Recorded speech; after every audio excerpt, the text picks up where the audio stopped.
this one. It's so nice. This one. It's got like a full-on keyboard, like an actual in the North Tower. It's second level, not the top one. Yeah. It's really cool. It's massive. Like it's cool fun thing to plug on the computer.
Someone come out to me, that's why it was so expensive, because I played drove to get into it. And then it's just gone flat, it's completely flat. I think I found someone. It's a shame.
Hello everyone.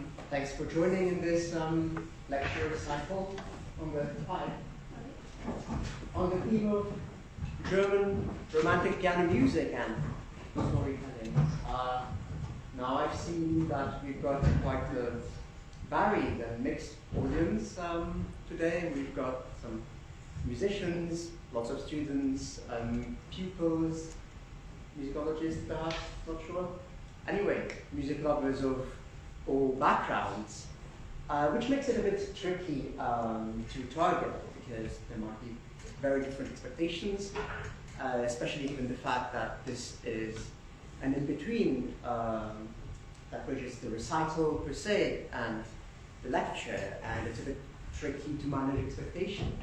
Some of you might prefer more of the musical performance aspect, whereas others would prefer perhaps the juicy informational content. In most cases, I think that's a lot of people to disappoint in one evening. But anyway, going back to the topic of tonight, which is music and storytelling. And that raises one of the first questions that you might already be asking yourselves, and that is, how can music tell stories at all? How can music simplify, let alone tell stories, especially when we're talking about a medium that is so mute, or at least wordless, such as the piano as an instrument? So how can instrumental music tell a story or signify?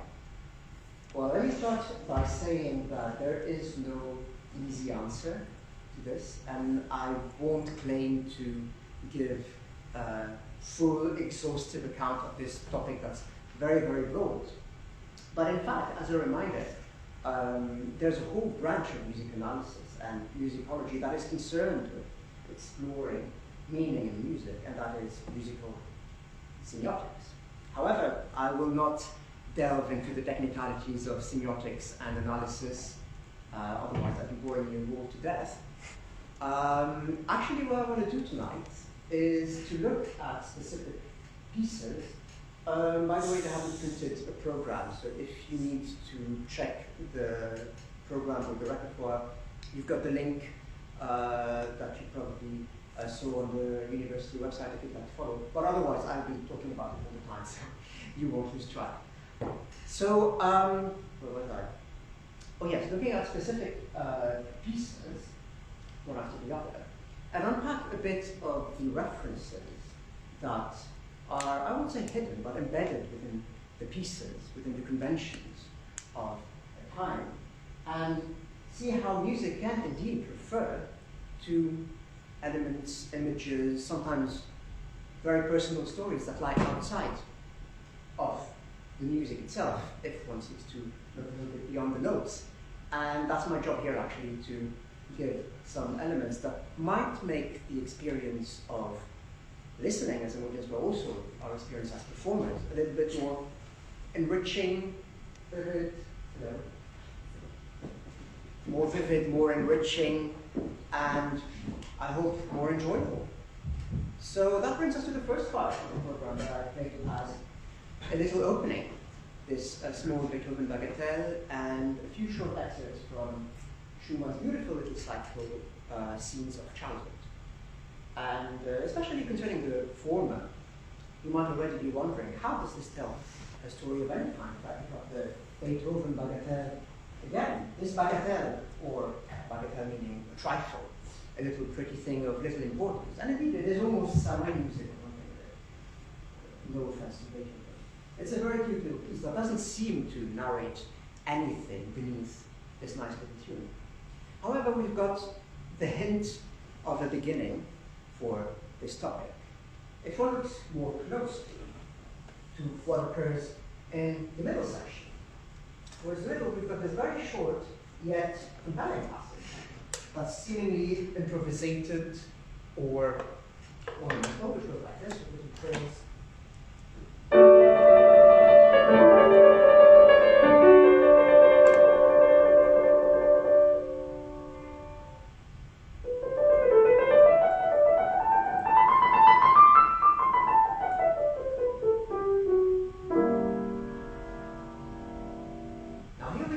typical example, one might say, a textbook case of a classical 18th century cadenza.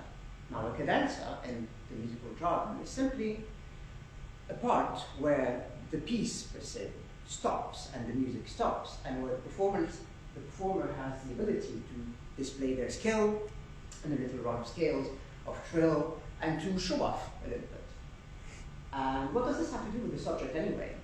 Well, in fact, although this is a typical feature of instrumental works for piano or any other instruments in the 18th century, it's actually a very, very common feature of concertos by Mozart, Haydn, Beethoven. Even mini cadenzas like this one are featured in sonatas or shorter works for solo instruments of this period. If we are to believe musicologists such as Charles Rosen, who wrote on classical style in the 18th century, and the 20th century, the 18th century classical style featured those cadenzas, but they weren't initially instrumental, but rather, this is one first example of how music hints at media or genres that lie outside of them. And here the cadenza is actually originally an operatic convention, so it comes from the word music drama. A cadenza initially is a vocal improvisation or ornamental run like this one. In fact, it is very much vocal in its character. So initially, such a cadenza would interrupt a scene, a drama in an opera or an aria, and simply indulge into this kind of gush of virtuosity. Now, I know that it's a bit paradoxical to start a lecture on storytelling with an element that does precisely the opposite, it stops the story. But it will seem a little bit less bizarre when I connect it to what I want to talk about, which is a very similar cadenza that occurred in the last of the Schumann pieces that I played. And I'd like to contrast the two of those and see how interesting it can be throughout the long 19th century. So a word, first of all, about this cycle by Schumann. Kinderszenen, meaning children pieces or scenes of childhood, is actually a very cute little cycle. I've performed just 3 pieces of it, but it's a cycle that's itself narrative. In essence, it tells little stories related to childhood, little scenes, such as the first one that I played, that evokes the world of fairy tales, such as this one.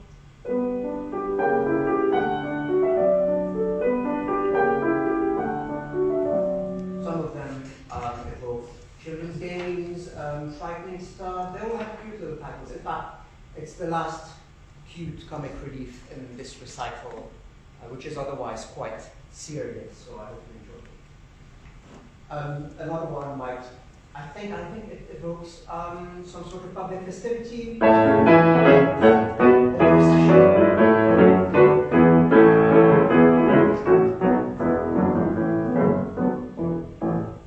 That vanishes around the corner. Bizarrely, it seems to quote both "Joy to the Word" and "God Save the King" in one go.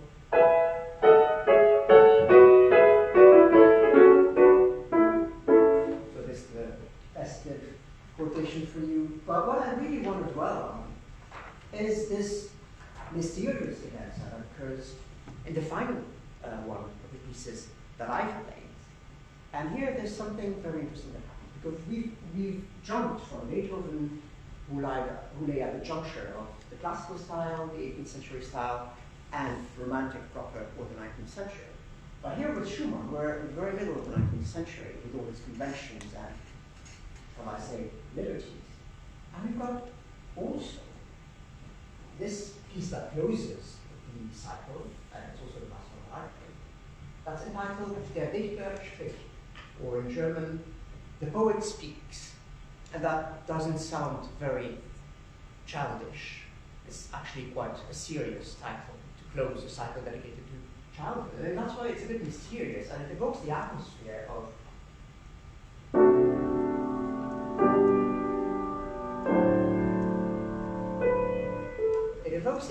the very intimate, harsh, confidential atmosphere, this time not of opera, but rather of another genre affectioned by the German Romantics, and that is the German Lied, or the German art song, which is basically a poem sung in music, a poem set to music. And in fact, Schumann himself, along with Schubert and Brahms, composed many series of Liedskettel, which is an ensemble of songs that tell a story. And I'd like to refer to a specific song cycle by Schumann that he was already conceiving at the time, and that is the famous cycle Dichter, or The Poet's Love. And this little piece for piano seems to be interconnected with the story of a poet, which is banal after all. It's the story of a poet that declares his love to some girl. It's not important actually. What is important is that this harsh word is reminiscent of Dichter. But what happens in the cadenza that we've got here is light years away from what we've witnessed in the classical, operatic, flashy Beethoven cadenza. And it goes as follows. And just notice the difference.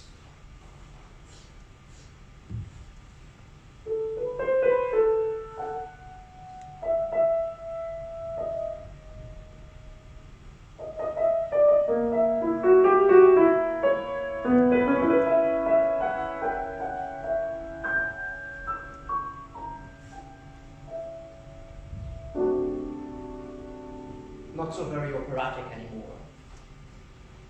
So here, as very often in Schumann, if we look a little bit closely at this passage, we notice that the vocal improvisation is not made by one voice or one soloist, but by two. And very often in Schumann, if one looks closely, one notices that there are two people involved. First, a soprano voice that starts,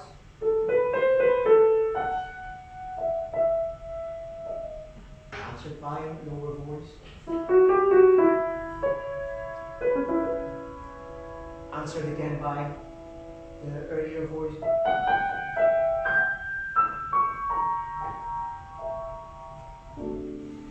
now it seems that at the outset of these pieces dedicated to childhood, we've eavesdropped, so to speak, on a conversation, a dialogue, as is a feature of Wichtige Begebenheit and its confessional, almost, atmosphere and story. And it seems here that the poet, as the title indicates, the poet is speaking to whom the other person isn't mentioned.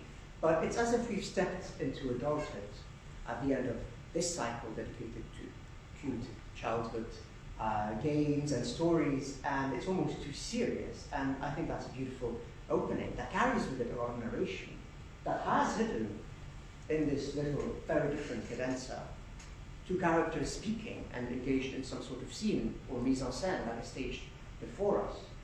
And this is just an opening to what I want to talk about tonight, to see that even in such simple music, and almost bare music, we can find stories, characters, conversations, and that's what I want to invite you tonight to explore this aspect of music listening that even in instrumental music can be so vivid, so dramatic often, and definitely more engaging for us as performers and listeners.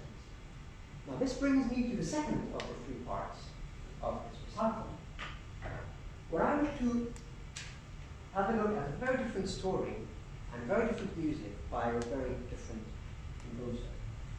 And I shall look into the latest piece by composer Franz Liszt, who arguably lies at or in the margins of German Romanticism. Why in the margins?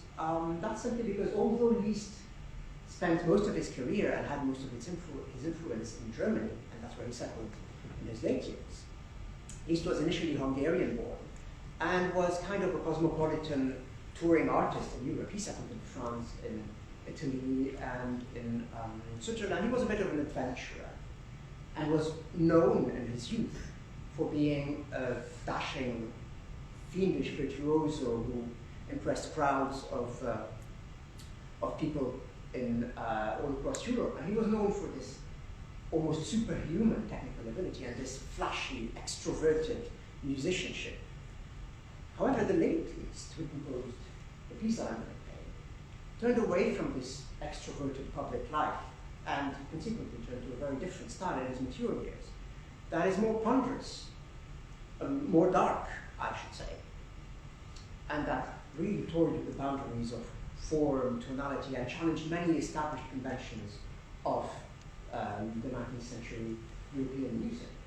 And that is the case with this piece that is entitled La lugubre gondola, or the mournful gondola. And it's an interesting piece in many regards, because first of all, it's one of Liszt's finest examples of landscape painting in music. And I'm going to get into this in a while. But also because it relates a very personal story from Liszt's lifetime.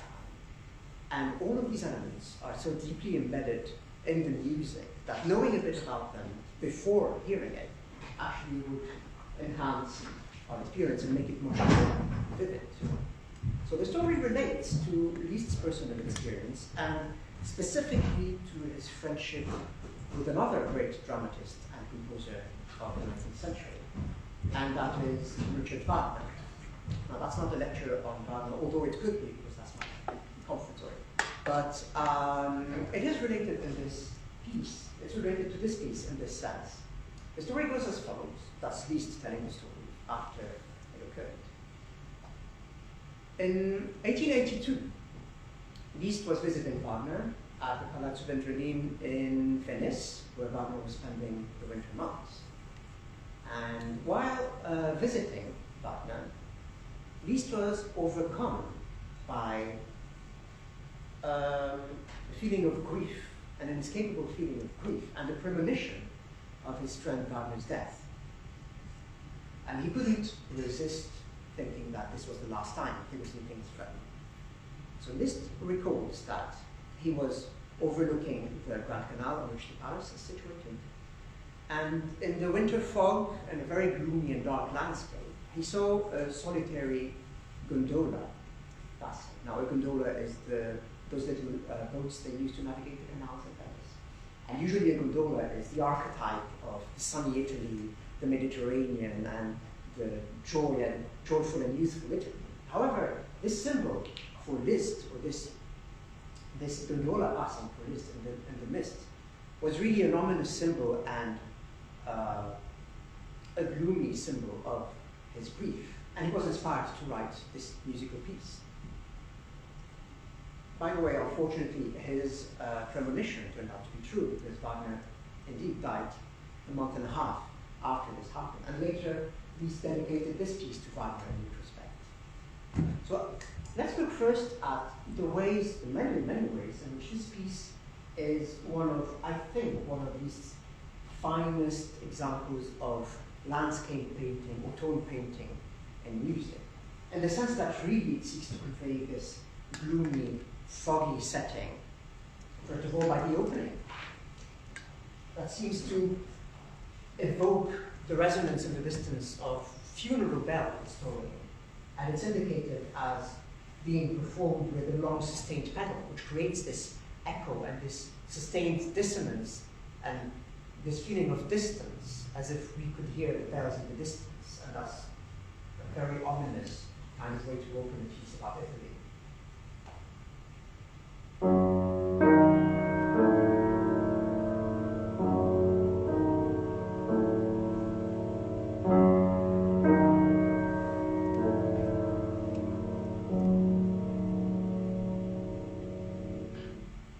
I think that's quite a vivid imagery of hearing. It transports us immediately to this very gloomy setting with bells tolling in the distance. And we know that it's not going to be a very cheerful piece, to say the least. Now, many other passages have these kind of indications where a sustaining of this dissonance makes the passage, if I may say, a bit mushy.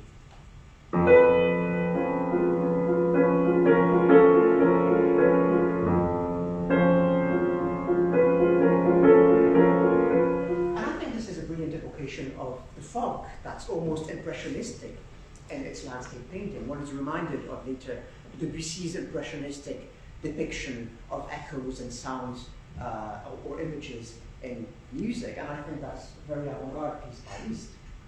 But what I also want to say is that there's more to this than just landscape painting or visual imagery, although this is striking enough.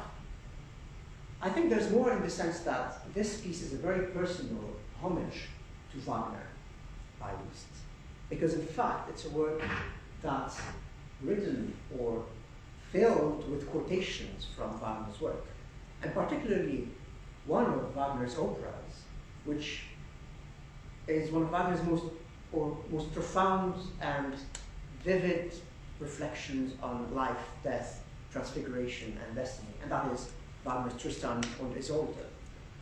This piece by Liszt is literally filled with almost direct quotations from Tristan und Isolde, and I think that couldn't make the purpose or the sense of this piece more clearer, namely that Liszt is really paying homage to this friend and also great composer, Richard Wagner, and really embedding this music into this piece. So it goes a little bit beyond the mere scene setting. I'm going to quote a few of those paraphrases from Tristan, although it would take too much time, to take a whole lecture actually to unpack them all. I'm going to show a few of them, such as the motif that immediately succeeds to the opening bell motif that I showed earlier, which is this one.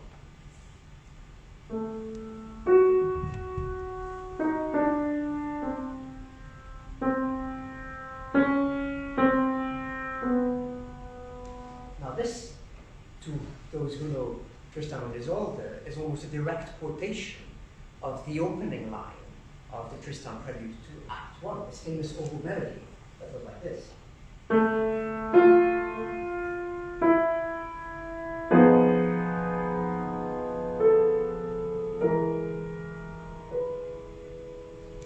So this motif is quoted, this longing motif by Wagner is quoted a bit everywhere and transformed in varied versions. In fact, Liszt makes it his own, and quotes other themes that are equally relevant to Tristan und Isolde. Another theme, for instance, is a variation on a theme from Act 3, which is also a woodwind solo, and it's the famous gondola solo from the prelude of Act 3 that also signifies mourning. It's the solo of the piper from Act 3, and also unaccompanied in the original opera. And it's almost quoted exactly here by Liszt.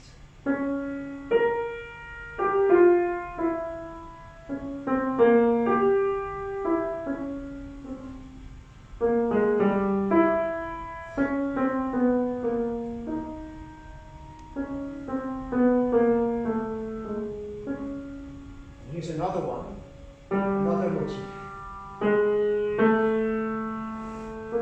So here Liszt joins this piper motif with another motif that has been termed in Wagnerian interpretation the motif of longing. And Wagner connects all these themes related to mourning in a very personal tribute to Wagner as he assembles them and transforms them in his own very much Lisztian way. Now, just to quote another theme that Liszt borrowed from Wagner, this semitonal rises and falls from towards the middle of the piece. Now,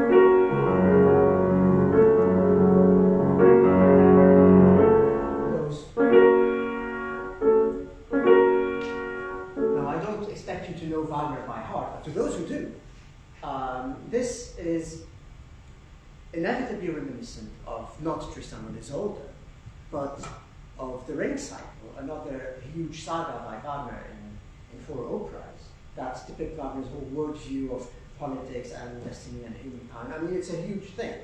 But this precise quotation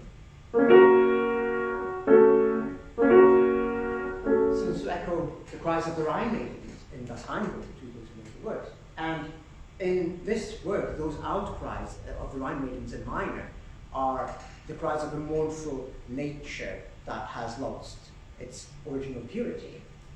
And so here Liszt joins the water imagery from Das Rheingold in Wagner with the water imagery of the landscape he's painting about Venice, but it's not a positive or, let's say, a joyful water imagery, but it's precisely what Wagner did with this minor theme. It's the voice of a mournful nature that echoes through Wagner's operas and through this piece of piano. And I think that's really pertinent as a homage to Wagner. Again. Now I'm going to soon get to performance. But I'd like to say a word about the ending. Because in all this gloom, and all this mournful, very expressive, no doubt, but mournful music, the ending seems to provide a glimmer of hope in Liszt's own bizarre way. Because the end seems to conclude on this, again, it seems to be a woodwind solo, and this very chromatic line that vanishes into nothing, and seems to settle and conclude on this G natural.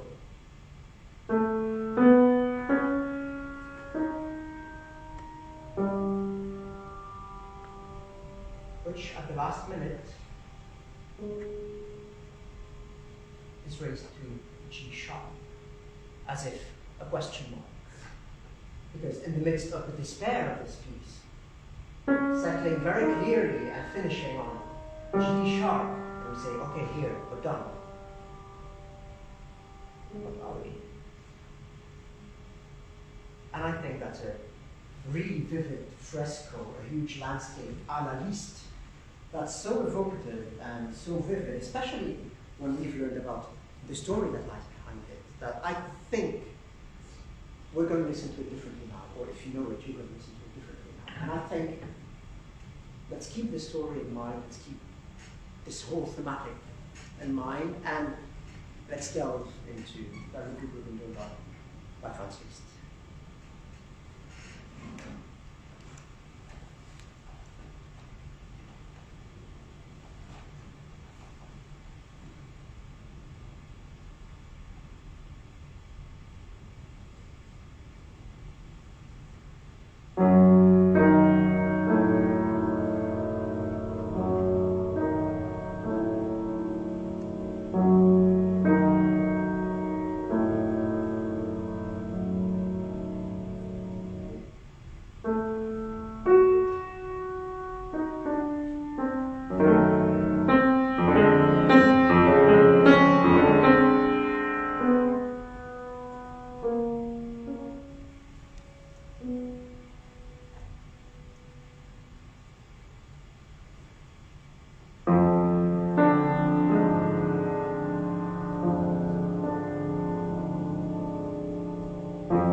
This beautiful, ponderous, mysterious, open question that I've talked about, we finish at least and that was the second part of our program tonight, and which leads me to introduce the third and final part of tonight's concert, which again deals with something completely different, because I will be looking into discussing and then performing Brahms's 4 ballades, Opus 10. Now, it's not always easy to transition from Liszt to Brahms or to juxtapose the two in a program, as both composers were deemed to be highly antagonistic figures in the late 19th centuries. On the one hand, Liszt was a musical revolutionary of sorts, like Wagner, who sought to break the established genres, conventions, and forms of 19th century music. And they imagined that they were going to create what they called the music of the future. Whereas Brahms, on the other hand, was more preoccupied with polishing and structuring even further those forms inherited from Beethoven, such as sonata, the concerto, or whatever. And therefore was deemed more conventional or conservative in this regard. And we're switching to a whole different language with Brahms's ballades. But what I want to say tonight is that, in spite of this, Brahms was as concerned with telling vivid stories and narratives through music as Liszt was with its grandiose and free-flowing landscapes. That's what I want to observe, particularly in Brahms's 4 ballades, Opus 10, which is an early work by Brahms. And the reason will become clearer as I go. First of all, the question that might open this part is, what is a ballade in the first place? What does that mean? Well, again, I'm going to draw references to extra musical information, because a ballade is initially a literary genre, more specifically a poetic genre. The ballade is a narrative poetic genre, so basically a poem that tells a story. That can take the form of a dialogue set in a poem, or characters talking to each other. It can take the form of a narrator relating a series of events. But what's important to know is that the ballade is a poetic narrative of the epic sort. So with it, it carries the connotation of a mythical past, of legends, myths, ancient stories, epic deeds, and so on. So it was a medieval poetic genre, for instance. And this is why Romantic poets of the 19th century affectioned the ballad and revived it very much, such as Goethe and Schiller most famously composed ballads that tell epic mythological stories. And this in turn inspired musicians to compose musical ballads, starting with Chopin and Liszt. Brahms wasn't the first to compose musical ballads. He was most famously preceded by Chopin. However, there's a difference, because Chopin didn't quite follow structurally the poetic genre of the ballad, but was, as often, preoccupied with this kind of lyrical flow with it, like Liszt in his treatment of the ballad as a story. Whereas Brahms does something very different, in the sense that he follows closely the literary genre. Now, if one looks at the ballades, and one opens the first page, now, too tired to read from far, rather than read it. It bears the most significant dedication or note to the first ballad. And here Brahms writes that this ballad is composed after the Scottish ballad entitled Edward in Herder's book Stimmen der Völker, or The Voice of the People. Now, it is no coincidence, and I think it's highly significant, that Brahms cites this specific book, as Gottfried Herder's book was one of the founding myths of German Romanticism. This book was a compilation of folk songs and poems from all over Europe, but more specifically Northern Europe and the British Isles. And it greatly inspired Romantic poets and musicians that came afterwards, as they were also concerned with this myth of reviving the poetic voice of the people of the past and reviving those myths and legends in society. And thus, Brahms refers back to one of, as I said, one of the founding myths of Romanticism, which he's going to follow quite closely. Now, Brahms mentions a specific ballad entitled Edward, which is supposedly a Scottish ballad, which inspired the first ballad. And its story goes as follows. This folk song, or poem, tells the story of a young man named Edward, and it's rather a grisly story, because he confesses to his mother that he has murdered a family member, his brother, or it depends on the versions. And it's a very sinister and very somber story, which is very much captured by the opening part of the ballad.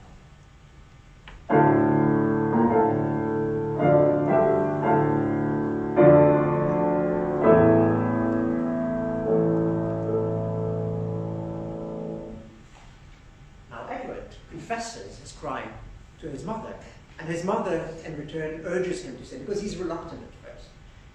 And the poem consists of these alternations of lines. So it's the kind of ballad that takes the form of dialogue. The mother urges Edward, Edward, what have you done? That's I think the original text. What have you done? Tell me, what have you done? And Edward eludes the question, but then in the end confesses.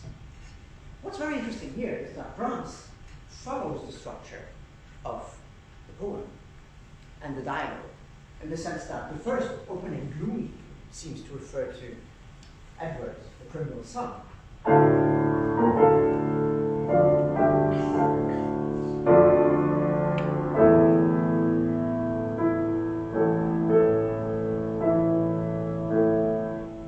And this theme alternates with another theme in B-flat major that is more tender, more lyrical, but also marked moto, a little bit more movement, that seems to refer to the mother's replies, the mother's urging replies, in the sense that it's not to be a little bit faster and urging.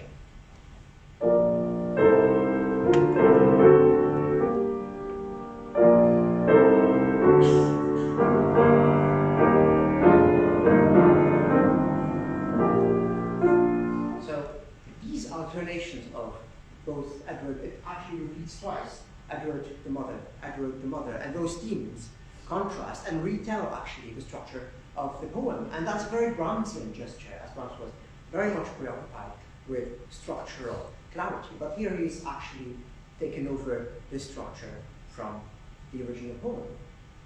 And now what's interesting with Brahms' structure is that they also tell a story in the sense that they are cyclical. Brahms really affectioned a three-part ABA cyclical structure, in the sense that what happened at the beginning comes back at the end. And indeed, in the Ballad number 1, after a glorious episode in D major in the beginning, Edward returns in a varied form.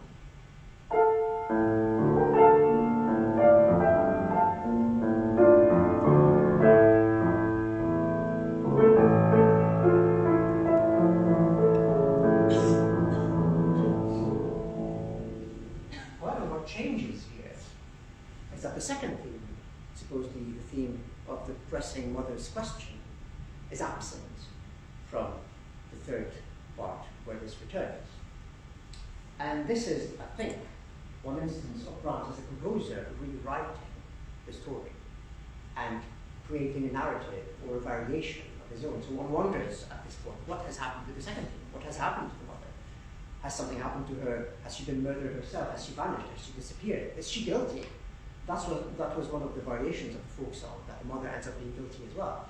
It's all very dark, of course, but I think that was beautiful, the way Brahms rewrites a story of his own from something existing, but through solely musical means. And that is, I think, one of the things to be on the lookout for when we listen to these ballades, because they're all based on patterns of contrasts and oppositions of themes, of tonalities, of situations. I won't unpack them all because I'm already long work and I'm running out of time. But a word about the third ballade, that's very interesting. And it also relates to its title, or rather subtitle. The third ballade is subtitled Intermezzo, and that refers again to the world of 18th century opera, in the sense that an intermezzo was a comic scene interpolated between the acts of a bigger and more serious opera, and was meant to provide comic relief for people. However, Brahms's original title for this ballade was Scherzo, and I think that's more interesting, because the scherzo means a joke. And for instance, Chopin's scherzos are very funny, and Brahms composed scherzos. But what's interesting is that, staying in the theme of humor, it's not a light-hearted, fun, cute joke. The scherzo is a very dark kind of humor. It's almost diabolical. It's a devilish joke. It's a devilish genre of humor. And Chopin's scherzo are really, are really devilish. There's nothing fun about them, but they're grotesque almost like a gargoyle. It's fun, but it's scary. And this one is no exception, and this is why I think it fits it much better. Schumann, upon hearing it, himself said, "This is diabolical." He cited specifically the repetition of the F sharps that open it.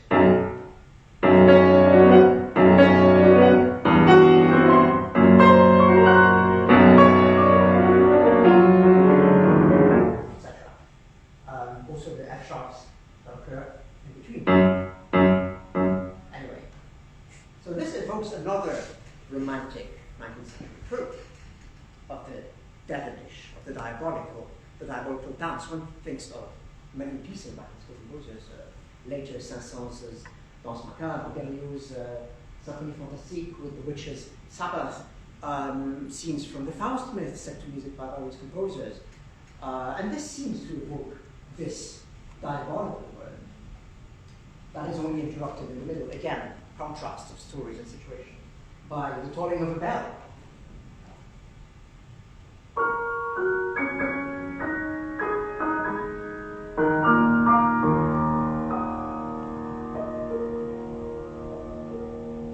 That has the same contrast as in, for instance, Berlioz's Symphonie Fantastique. So all these elements permeate the musical form to tell this kind of story, but that's very different, a very different kind of scene setting. Now there is really a lot on time in this ballade, but I shan't speak any further. Perhaps a word on the final fourth ballade that closes Recital and this concert. The fourth ballade is very different because it sort of undoes everything that has happened so far.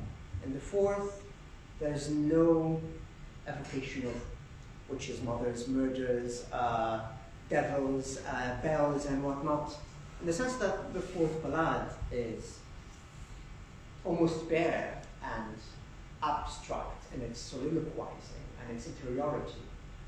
And I do think it tells a story of its own, its contrast, its evolution, that's marvelous. But I don't think it's a story that one can vividly pinpoint as being this or that. And rather, it's more of an introspective narrative, an introspective developing story. And this is why I won't talk about the fourth ballade. And for once, for a change, I'll let the music speak for itself. And close the concert with this beautiful opening. Now, I'm going to delve into the four ballades of Brahms, and I hope all this imaginary and all these vivid images and stories are still fresh in our minds, so we can actually engage all the better with them. Here we go.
it.